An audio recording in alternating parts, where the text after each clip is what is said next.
Ah, c'était... Et bonjour aussi à tous ceux qui nous regardent. Eh ben, parfois, c'est vrai qu'on arrive chargé, mais au vu du déroulement, au vu de ce que le Saint-Esprit met sur nos cœurs, et je trouve ça vraiment extraordinaire. Merci Seigneur, parce que tu nous encourages, tu nous exhortes, tu nous rends fort de ta force, Seigneur Jésus. Et aujourd'hui, c'est vrai que nous allons encore prendre la suite de justement on va pas encore parler du développement spirituel avec les deux dernières étapes qui sont, si pas les plus importantes.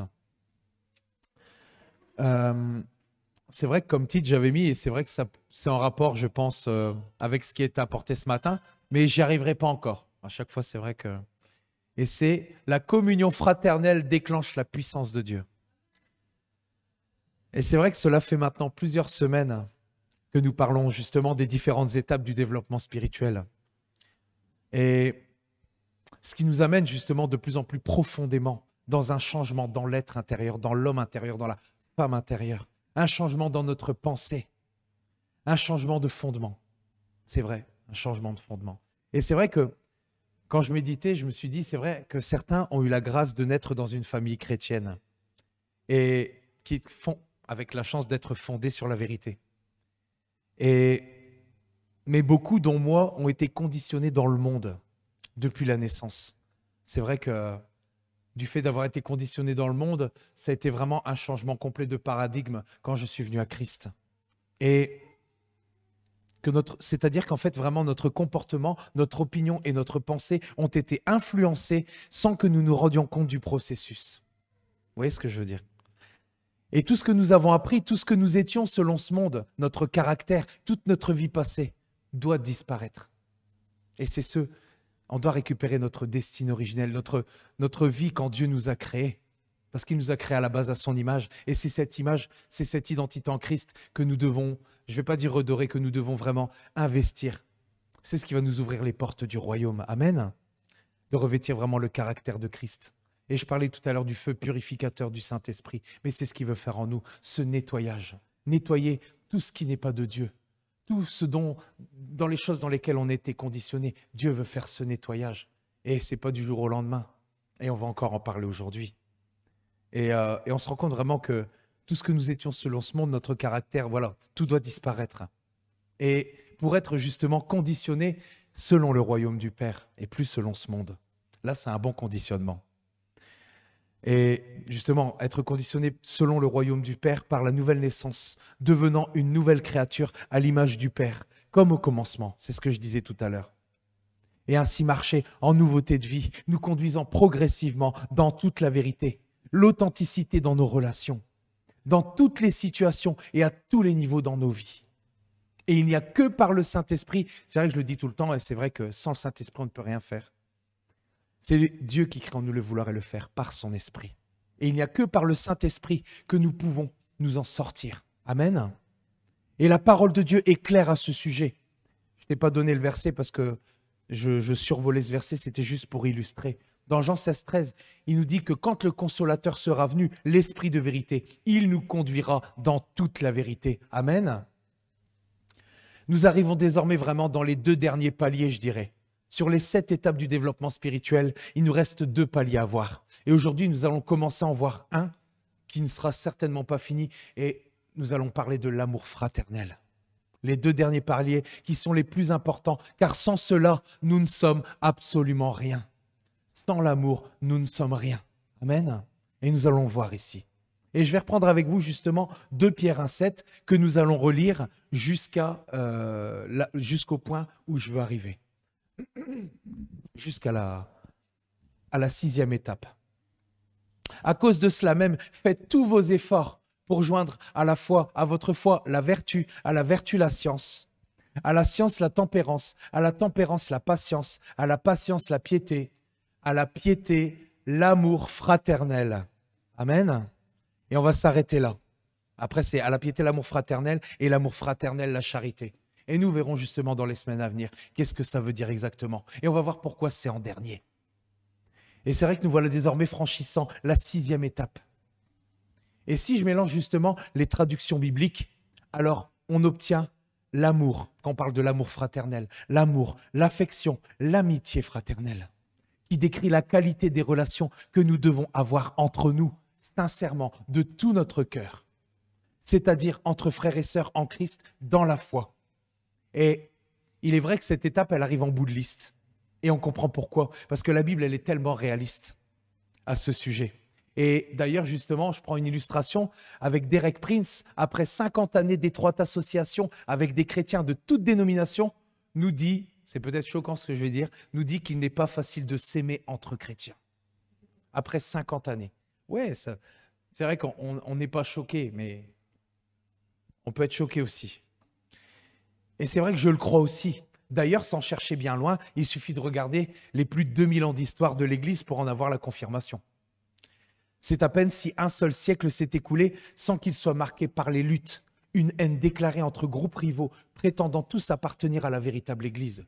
C'est quand même terrible déjà, des groupes rivaux qui disent appartenir à la véritable Église, c'est inconcevable. Il y a déjà là une division, parce que le lien qui nous unit, c'est Christ. Il n'y a pas de bande rivale, il n'y a pas de quoi que ce soit.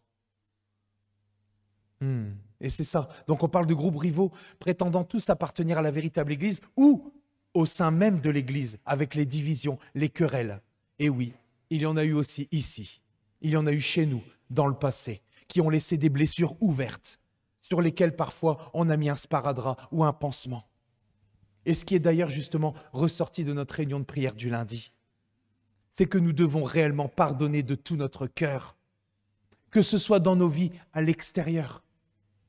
Parce qu'on sait qu'à l'extérieur, parfois, on est blessé, parfois, on est meurtri par certaines choses. Donc on doit pardonner tout ce qui est dans nos vies à l'extérieur et dans l'Église. Nous devons laisser Dieu, notre médecin divin, retirer ce pansement, rouvrir la plaie qui ne s'est pas fermée, ou que superficiellement, qui a cicatrisé en surface et a laissé des séquelles. Je sais que ça parle à beaucoup ici.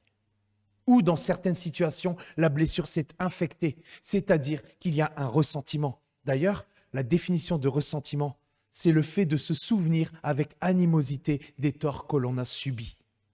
Une amertume et parfois une haine grandissante depuis des années. Et ce genre de blessure a besoin d'être traité à la racine. Ça a besoin d'être traité radicalement à la racine. Sinon, le pronostic vital, et j'ai été voir un petit peu dans le naturel pour comparer au spirituel, sinon le pronostic vital spirituel peut être engagé. Et c'est souvent cela. Ça commence toujours par une graine qui est semée dans le cœur, car Satan sème aussi. Il excelle dans cet art. Et c'est vrai que comme je le dis à chaque fois, ça m'est déjà arrivé à plusieurs reprises, j'en ai jamais parlé autour de moi. Des fois, j'en parle même pas à ma femme. Parce que des fois, c'est vrai qu'on a besoin de se décharger humainement. Des fois, il m'arrivait des choses, même dans le passé, dans l'église. Et j'ai vraiment appris avec le Saint-Esprit à me décharger. Parce que des fois, c'est vrai que ça fait mal. Des fois, il faut du temps. Des fois, on accepte d'être repris tout de suite parce que oui, le Saint-Esprit nous corrige. Mais des fois, il faut le temps pour que cela se referme. Et des fois, ça ne se referme pas. Et Dieu, justement, après des années, des mois, des décennies, a besoin justement de réouvrir pour véritablement guérir en profondeur. Amen. Et je veux à chaque fois, et c'est ça que nous devons avoir de plus en plus entre nous, à chaque fois avoir vraiment ce réflexe d'écouter le Saint-Esprit et de lui dire, parce que ça marche, et je le dis à chaque fois, Seigneur, décharge-moi de cette situation, décharge-moi parce que je sens que l'ennemi est en train de semer une graine d'amertume dans mon cœur, mais je ne veux pas, Seigneur, je ne veux pas, je veux aimer. Amen. Amen. Pardonner de tout son cœur. Qu'est-ce que c'est pardonner de tout son cœur? Ça veut dire que, et je méditais là-dessus, ça veut dire que Dieu sonde les cœurs. Et le moindre recoin du cœur annonce justement le comportement que nous allons avoir par rapport à ça. C'est-à-dire que les moindres recoins, dans nos cœurs, nous devons pardonner. Nous ne devons pas mettre en oubli. Nous ne devons pas mettre de côté ou en se disant, voilà, on pardonne, mais c'est en surface. C'est juste par nos lèvres, je dirais. Du bout des lèvres, je dirais.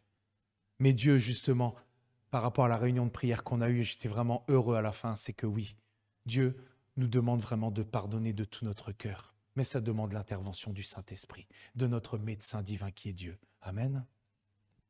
Amen. Je voulais juste faire cette petite parenthèse. Je vais reprendre mon souffle.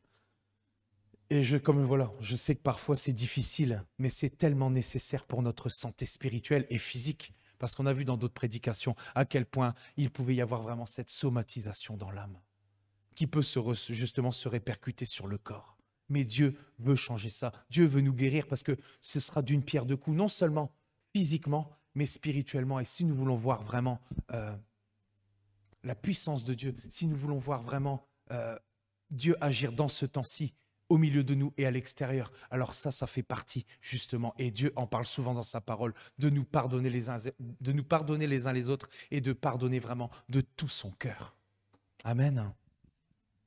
Et je vais prendre avec vous la Bible, Bible Semeur. J'essaye de justement respecter les versions, parce que c'est vrai que des fois je suis tellement dedans, des fois la conclusion elle vient, je me rends même pas compte que c'est la conclusion, c'est après je me dis ah ouais c'est la conclusion, donc après je la redescends, et j'essaie vraiment de respecter les versions. Donc Bible Semeur, et c'est un verset qu'on a vu il n'y a pas si longtemps que ça. Et nous tous qui, le visage découvert, contemplons comme dans un miroir la gloire du Seigneur, nous sommes transformés en son image dans une gloire, dont l'éclat ne cesse de grandir. C'est là l'œuvre du Seigneur, c'est-à-dire de l'Esprit. Et c'est ce que je disais tout à l'heure. On comprend pourquoi l'amour fraternel arrive presque en dernier. À travers ce verset, nous comprenons pourquoi l'amour fraternel arrive en avant-dernière position dans le développement spirituel. La réalité, c'est que lorsque quelqu'un se repent de ses péchés et reçoit le salut en Christ, cela ne veut pas dire que son caractère se transformera du jour au lendemain. Le processus de transformation de la personne commence. Mais parfois, plusieurs mois, années ou décennies peuvent s'écouler pour voir le changement dans tous les domaines du caractère. Amen. C'est vrai. Il faut parfois plusieurs décennies pour que la pièce tombe, pour que le franc tombe, comme on dit. Oh Seigneur, ouais, bien sûr, bien sûr, bien sûr. Ah Seigneur.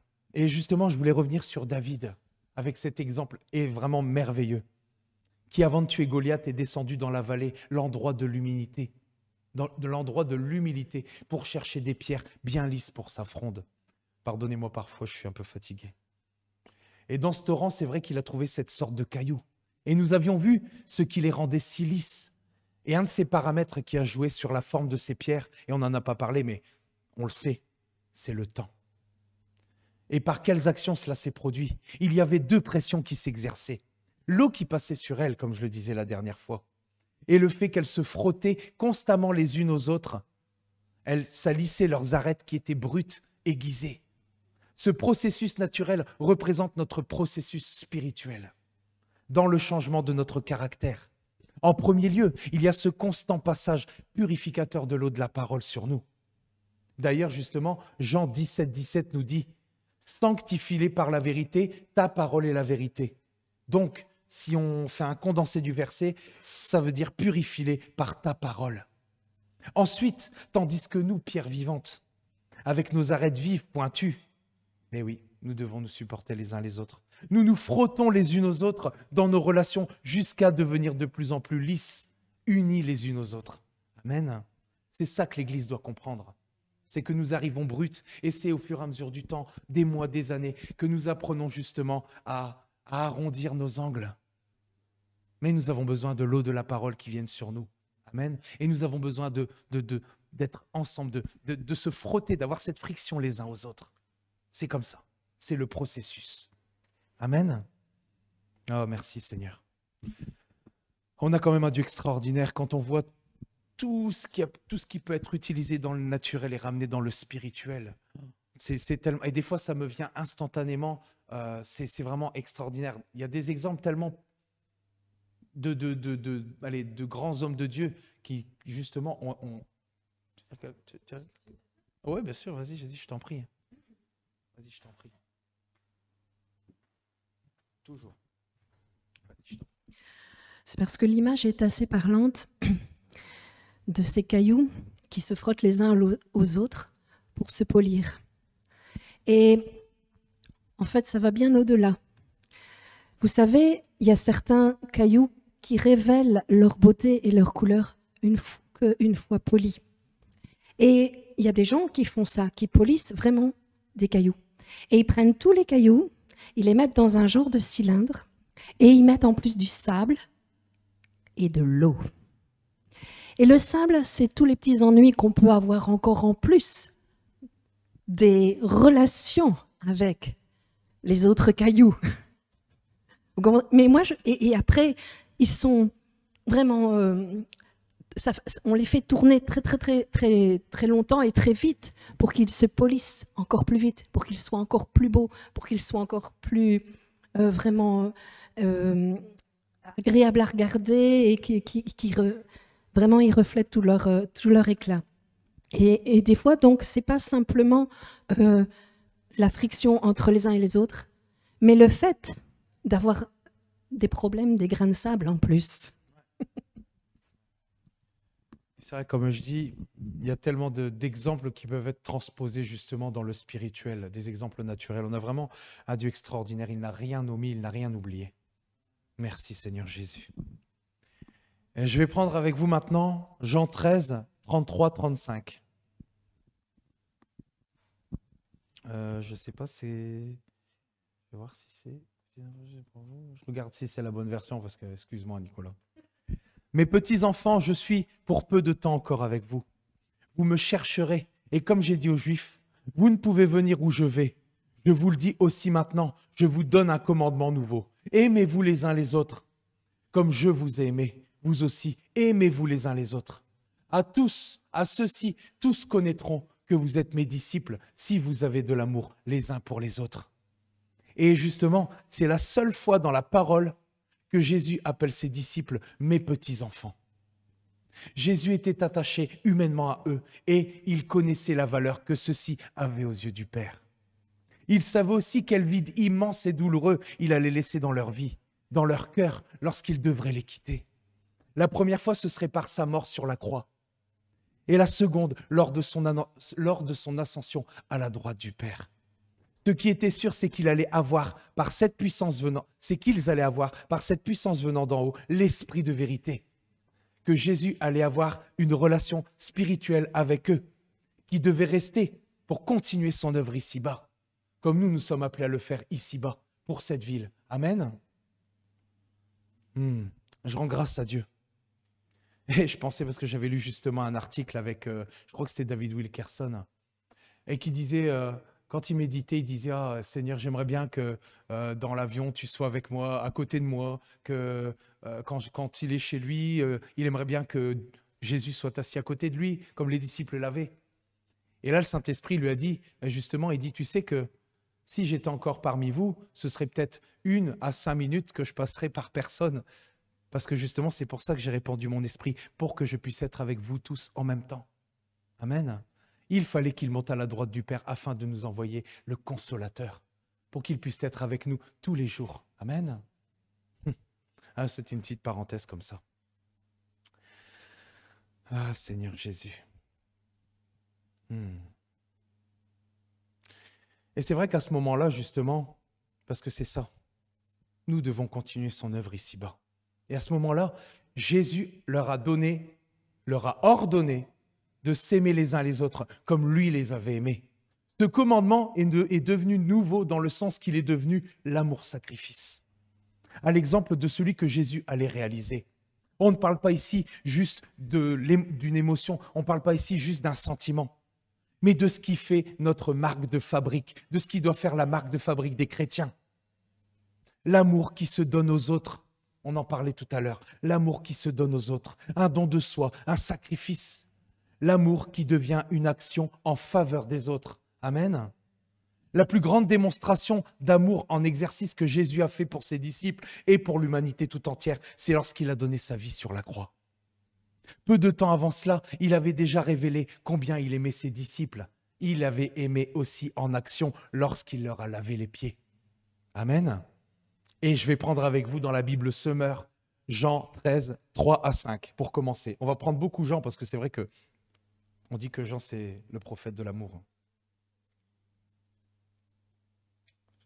C'est vrai que je prends pas mal Jean, mais c'est vrai qu'on parle beaucoup de l'amour de Dieu dans Jean.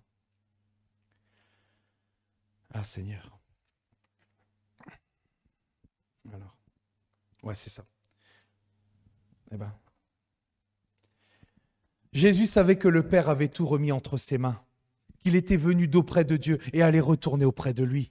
Il se leva de table pendant le dîner, posa son vêtement et prit une serviette de lin qu'il se noua autour de la taille. Ensuite, il versa de l'eau dans une bassine et commença à laver les pieds de ses disciples, puis à les essuyer avec la serviette qu'il s'était nouée autour de la taille.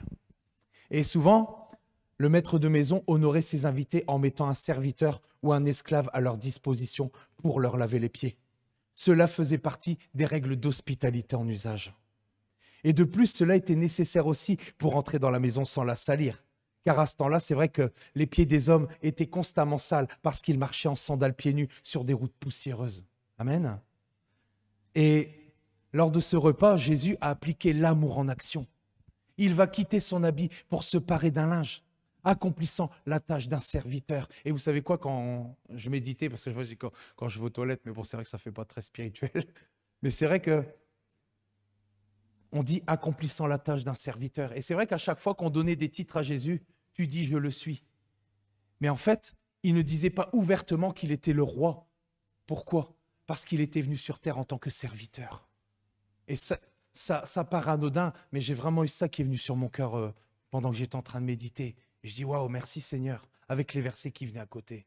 Je dis oui, tu es venu comme un serviteur. Non seulement il est descendu de son trône de gloire pour s'identifier à nous dans la chair, mais en plus de ça, il s'est abaissé jusqu'à venir laver nos pieds. Et on va voir justement au niveau du symbole, qu'est-ce que ça représente. Merci Seigneur Jésus. Merci Seigneur. Accomplissant la tâche d'un serviteur ou d'un esclave. Et ce symbole décrit dans un premier temps un acte d'amour inconditionnel, un acte d'humilité, de service, de dévouement aux autres. Et je vais prendre justement la suite pour étayer, pour développer. Je vais prendre Jean 13, 7, 8. Ah, j'ai bien fait de me lever à 3 heures ce matin. Je suis fatigué mais content. Jésus lui répondit, « Ce que je fais, tu ne le comprends » C'est un petit peu plus loin justement. Il leur lave les pieds et un petit peu plus loin. Jean 13, 7, 8. Jésus lui répondit, « Ce que je fais, tu ne le comprends pas pour l'instant. Tu le comprendras plus tard. » Mais Pierre lui répliqua, « Non, tu ne me laveras pas les pieds, sûrement pas. » Encore une bourde de Pierre, de Jean, non, de Pierre, autant pour moi. Jésus lui répondit, « Si je ne te lave pas, dans la version Semeur, je suis désolé, encore une fois, mais dans la version Semeur, il dit, « Si je ne te lave pas, il n'y a plus rien de commun entre toi et moi. » On parle de communion, un indice. Et justement, dans un deuxième temps, l'acte posé par Jésus est aussi un symbole de purification spirituelle. Car tout comme la poussière sur les sandales empêche un homme d'entrer dans une maison propre, si nos pieds ne sont pas lavés du péché, alors nous ne pouvons entrer dans le royaume du Père. Amen. L'eau représentant ici l'image du Saint-Esprit. Et être lavé par Jésus de ses péchés, c'est recevoir le pardon. La vie éternelle, c'est être en communion avec lui. À travers le lavement des pieds des disciples, Jésus a enseigné une leçon profonde sur la manière, parce que c'est aussi une leçon pour nous dans le spirituel. Maintenant, il nous a enseigné une leçon profonde sur la manière de réaliser l'unité dans le corps de Christ. Et justement, le verset 8 nous dit, « Mais Pierre lui répliqua, « Non, tu ne me laveras pas les pieds, sûrement pas. » Et Jésus lui répondit, « Si je ne te lave pas, il n'y a plus rien de commun entre toi et moi. » En d'autres termes, Jésus lui disait, « Si je te lave les pieds, alors nous aurons un terrain pour une précieuse communion fraternelle. » La base pour une véritable unité. Jésus leur dit, après leur avoir lavé les pieds, « Comprenez-vous ce que je vous ai fait ?»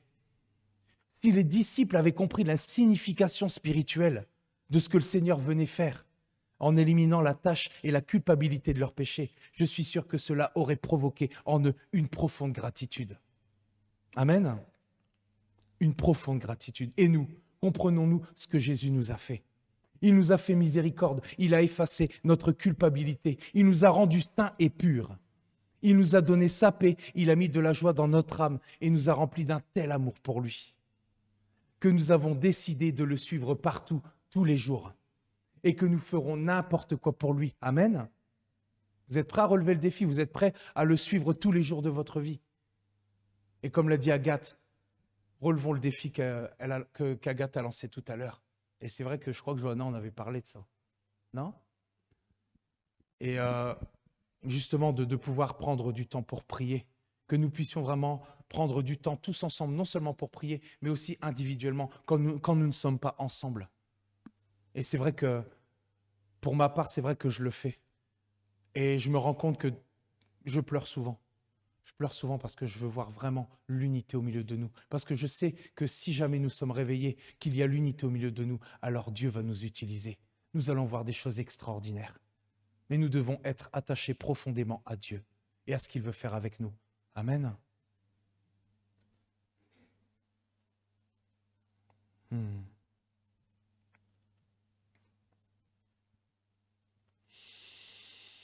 Amen. Je vais prendre avec vous maintenant, encore un petit peu plus loin, Jean 13, 14, 15. Et là, c'est par rapport à nous. Si donc je vous ai lavé les pieds, moi le Seigneur et le Maître, vous devez aussi vous laver les pieds les uns aux autres. Car je vous ai donné un exemple, afin que vous fassiez comme je vous ai fait.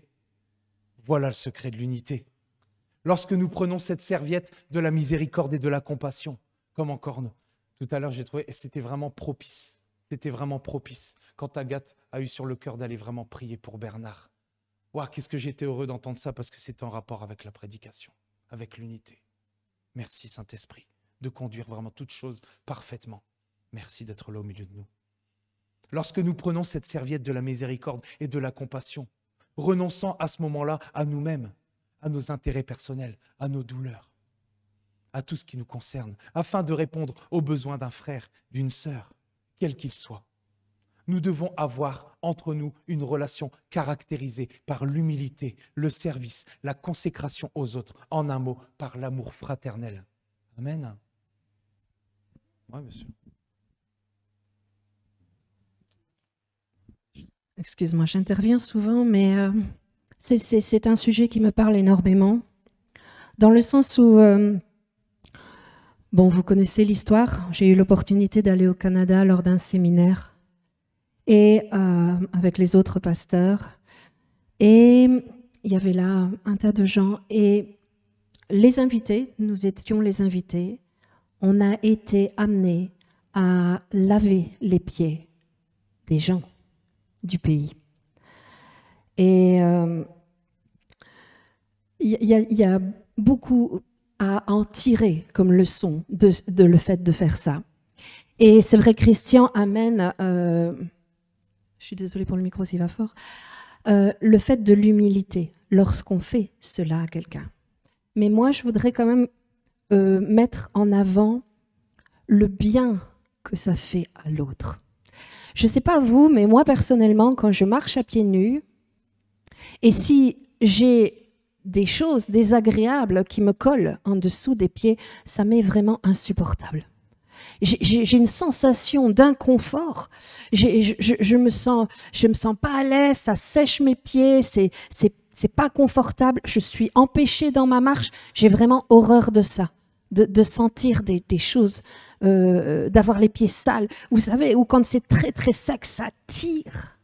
Ça me dérange. Ou quand j'ai beaucoup marché dans des chaussures qui m'ont échauffé les pieds. Et j'ai qu'une envie, c'est que quand je rentre, c'est de retirer mes chaussures et de plonger mes pieds dans de l'eau fraîche. Et je crois qu'on doit voir aussi le souci de Jésus. C'est vrai, il s'est mis là comme serviteur. Il s'est mis là pour vraiment servir les autres. Et nous devons le faire. Mais il y a aussi toute la compassion. Il y a toute la compassion et tout l'amour et l'envie de faire du bien à l'autre. Et ça c'est quelque chose d'extraordinaire. Moi, il y a une telle détente quand je peux poser mes pieds qui sont propres que il n'y a plus ça qui tire, il n'y a plus ça qui me fait mal. Et puis quand ça a été échauffé par la marche, on a l'impression de se détendre.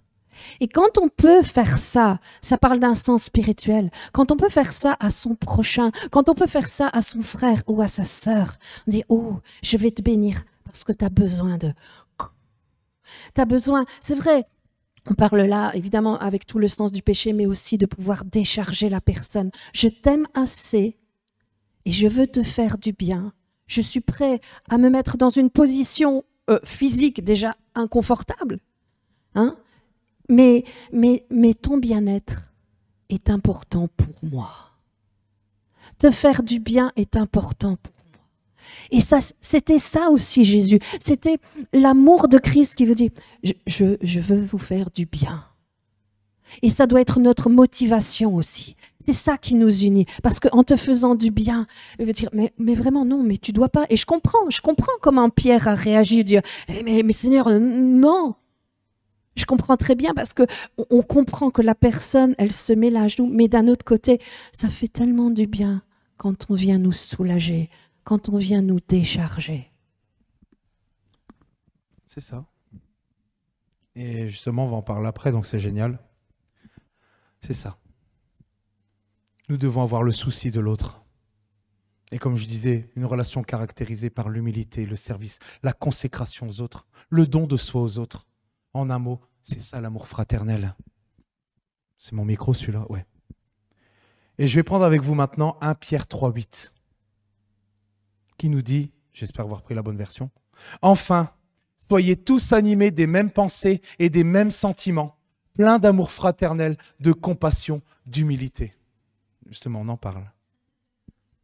Ah non, justement, parce que je l'amène, c'est d'une autre manière. C'est bien de toujours pouvoir amener du vécu, tu vois. On peut parler que de ce qu'on connaît. Et justement, tu as amené une expérience qui était justement propice par rapport à ce que je parle aujourd'hui. Donc, c'est génial. Et c'est vrai que la version Summer ici nous dit... Oh, j'ai pas pris la version Summer, je pense. La version Summer nous dit de viser le même but, de partager nos peines. Et il y a tellement d'exemples.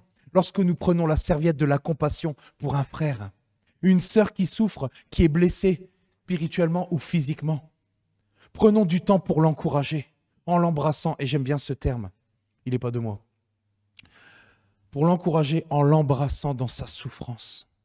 Prenons un temps afin de prier pour lui, pour elle, encore comme tout à l'heure. La parole nous dit que quand un membre souffre, c'est tout le corps qui souffre.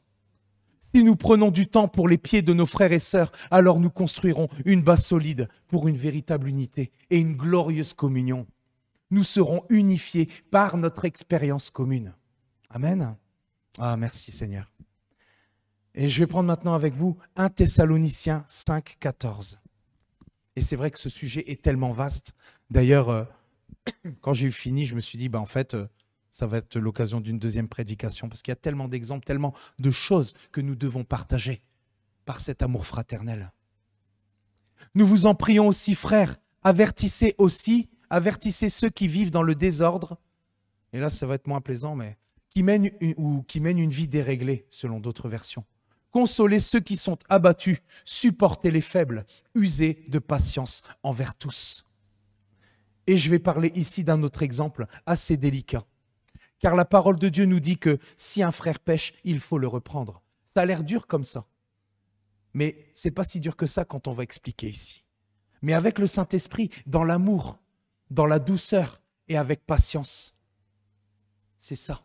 Parce que ça paraît dur. Si ton frère pêche, reprends-le. Ça a l'air dur comme ça, mais si on creuse un petit peu, on sait qu'avec le Saint-Esprit, ce sera sans jugement, ce sera avec amour, douceur et patience, avec le fruit de l'Esprit, encore une fois. C'est pour ça que tout cela arrive en dernier, parce qu'il nous faut passer d'abord les étapes avant. Amen. Si nous voulons prendre la serviette pour restaurer un frère ou une sœur qui vit et qui souffre à cause du péché, nous n'avons pas besoin de rechercher, et là on va rentrer un petit peu, je vais survoler je dirais, nous n'avons pas besoin de rechercher à connaître tous les détails sur la façon dont la personne s'est salie. D'ailleurs, Jésus n'a pas demandé à ses disciples comment ils avaient eu les pieds sales, on est d'accord. Il voulait seulement les dépoussiérer. Son amour pour nous est inconditionnel. Vous le croyez? Moi, je le crois. De même, ceux qui marchent dans la plénitude de Christ doivent avoir cette attitude d'amour envers ceux qui ont parfois les pieds sales, sans pour autant demander tous les détails. Parce que si vous voulez, j'ai une ou deux anecdotes comme ça en parlant. J'ai entendu combien d'histoires par rapport aux prêtres dans le catholicisme qui se prennent l'intermédiaire entre la personne et Dieu, alors que c'est Jésus. et qui ont transformé justement ça en commérage, en sujet de scandale, les tentant eux-mêmes d'ailleurs et les faisant pécher encore plus.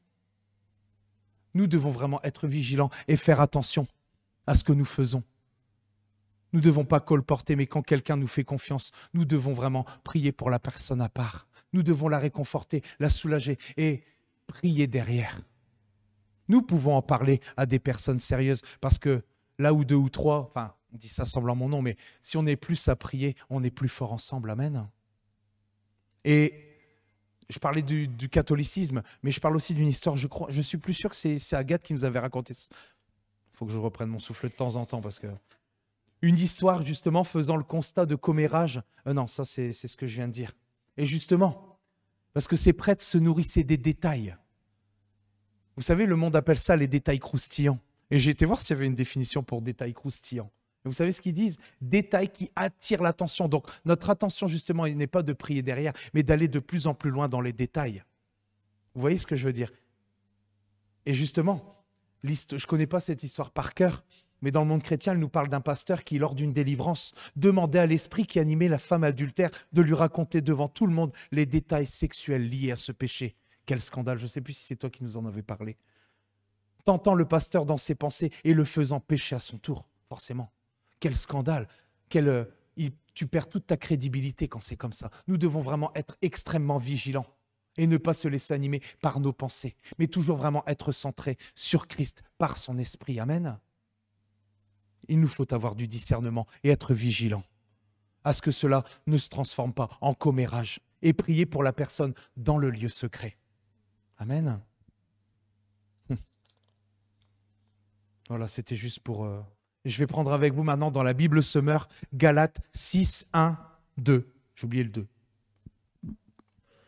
Frères, si quelqu'un s'est laissé surprendre par quelque faute, vous qui vous laissez conduire par l'esprit, dans la douceur, dans l'amour, dans la bienveillance. C'est moi qui rajoute ça. Ramenez-le dans le droit chemin avec un esprit de douceur. Et toi qui interviens, fais attention à ne pas te laisser toi-même tenter. Aidez-vous les uns les autres à porter vos fardeaux. On est plus forts ensemble. De cette manière, vous accomplirez la loi de Christ. Amen. Pour qu'une assemblée progresse dans l'amour et remplisse son mandat là où ils ont été appelés, là où nous sommes appelés. Il faut pouvoir régler les problèmes dès qu'ils se présentent. Les chrétiens mûrs spirituellement doivent aider les frères et sœurs qui battent de l'aile parce qu'ils sont sortis un petit peu des rangs à cause du péché et de les reprendre, les corriger, les instruire et les enseigner par le Saint-Esprit avec bienveillance, amour, douceur et patience. C'est une situation délicate, c'est vrai. Mais si j'aime mon frère ou ma sœur, ne devrais-je pas l'aider lorsqu'il pêche? Ne suis-je pas le gardien de mon frère? N'est-ce pas là aussi mettre l'amour en exercice? Cela nous demande de sortir de notre bulle, de notre zone de confort, mais cela évitera parfois à des frères ou des sœurs de se retirer. Amen. Et j'ai justement une petite histoire à vous relater. Le siècle dernier, dans le sud des États-Unis, un ivrogne invétéré s'est converti à Jésus et devint un puissant prédicateur. À cause de son emploi du temps particulièrement chargé, il mène une vie trépidante. C'est ainsi qu'un soir où il était particulièrement stressé, où il était découragé, il s'est enivré. Et il a tellement eu honte de sa conduite parce que, oui, ça nous est parfois arrivé. Et sur le coup, on a comme si on portait sur ses épaules une telle honte qu'on n'ose pas revenir à Dieu. Alors que Dieu demande justement qu'on revienne à lui de tout notre cœur. Mais il a tellement eu honte de sa conduite que le lendemain, il a convoqué les responsables de son église et a eu une réunion appelée extraordinaire. Une fois tous rassemblés, il a dit « J'ai décidé de me retirer du ministère ». Et il leur a remis sa démission. Ils sont tombés des nues et devinrent livides de stupéfaction. Le prédicateur s'est alors expliqué « Hier soir, je me suis enivré, ce qui est honteux de la part d'un pasteur. Voilà pourquoi je démissionne. » Mais ces hommes qui étaient là autour de lui lors de cette réunion étaient spirituellement à la hauteur de la situation. Ce qui fait qu'ils lui ont dit « Prions ensemble ». Et c'est ce qu'ils firent, tout en plaçant leurs mains sur les épaules du prédicateur. Après avoir entendu la confession de sa faute, ils ont refusé sa démission.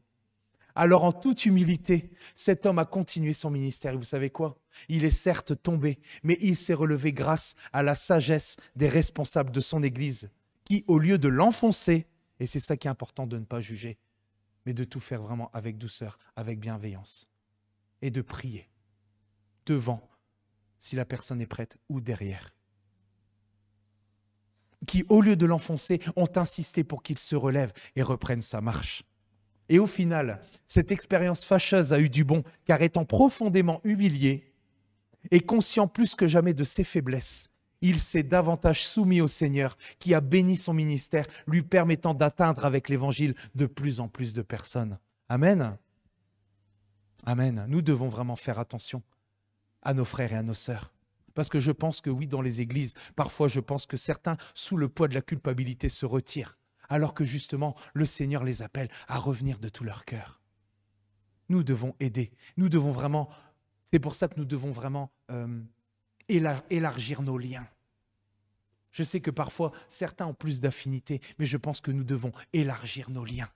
Nous devons passer plus de temps ensemble. Amen. Moi, c'est ce que je pense. Nous devons avoir un cœur tendre envers chacun et être prêts à lui laver les pieds. Dieu leur fera miséricorde et les délivrera de leurs péchés. Amen.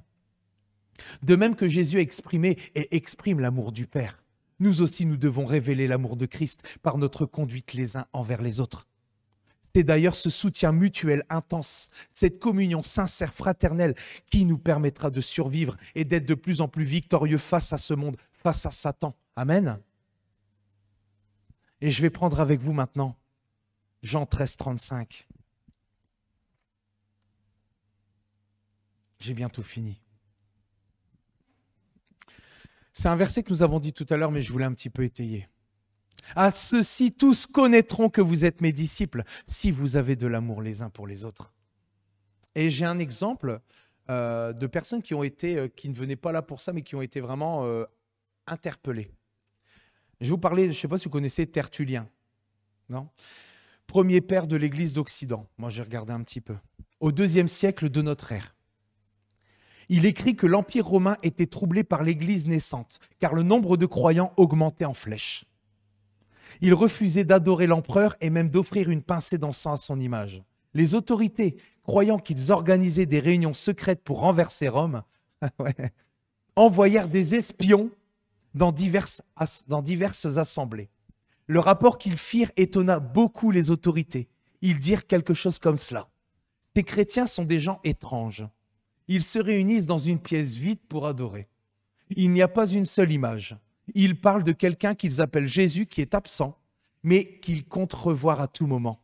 Et ils l'aiment vraiment avec passion et s'aiment entre eux profondément.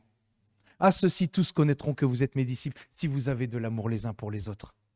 Ces espions ont été interpellés par ce qu'ils ont vu et peut-être même qu'il y en a qui ont donné leur vie à Christ, on ne sait pas.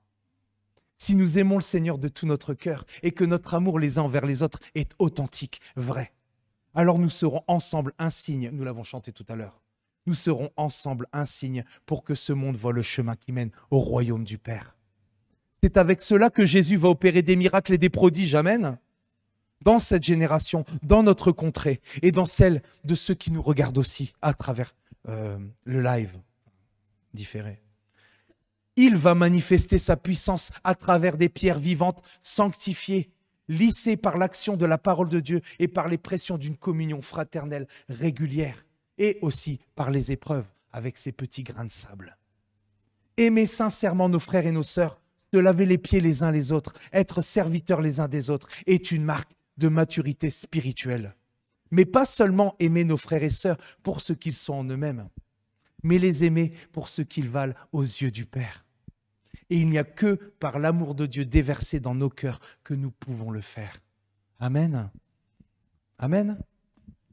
Moi, je le crois. Merci Seigneur, merci Saint-Esprit. Et je te demande vraiment, Saint-Esprit, de déverser encore plus de ton amour et de ta compassion. Mais vraiment en fonction de ton corps, Seigneur Jésus. Afin que chacun prenne sa place, afin que nous puissions vraiment fonctionner comme un corps d'armée, soudés, unis dans l'amour fraternel, dans l'amour et dans la vérité. Rends-nous vrais, rends-nous authentiques, Seigneur Jésus, et que nous puissions passer encore plus de temps à prier pour nos frères, pour nos sœurs, à être présents pour eux, à marcher pleinement ensemble, unis, que nous puissions nous pardonner de tout notre cœur, quel que soit ce qui se passe. Nous voulons vraiment nous pardonner, Seigneur Jésus. Oh, tu as pardonné à tes détracteurs, Seigneur, et nous voulons nous aussi. À combien plus forte raison nous devons nous pardonner les uns les autres? Et on parlera des 7 fois, 70 fois, 7 fois, 77 fois, je ne sais plus, mais ça fait beaucoup de fois. Merci, Seigneur Jésus. Et que vraiment, Seigneur, nos cœurs puissent s'aligner avec ton plan, avec le plan que tu as pour cette ville, Seigneur Jésus. Merci, Saint-Esprit. À toi la gloire, l'honneur, la puissance, à toi l'adoration. Tu es digne et je veux vraiment que ton nom soit élevé au milieu de cette ville. Au nom de Jésus, je réclame que ton nom soit élevé au milieu de cette ville, Seigneur Jésus. Réveille-nous, nous qui dormons. Nous voulons nous laisser éclairer, Seigneur Jésus. Fais ton œuvre, Saint-Esprit. Envoie le feu purificateur afin qu'il nous nettoie en profondeur. Merci, Seigneur Jésus. Merci, Seigneur, pour ta présence. Amen. Je vous souhaite vraiment un bon dimanche à tous. Je vais encore vous dire ce matin que je vous aime et j'ai hâte d'être à demain pour pouvoir avancer spirituellement, pour pouvoir vraiment, cette ville, se tourner vers Dieu. Amen. Et il n'y a que le combat dans la prière qui puisse exercer cela. Et l'amour, surtout l'amour. Parce que si tout ce que nous faisons n'est pas sous-tendu d'amour, alors ça ne vaut rien. Amen. Soyez bénis.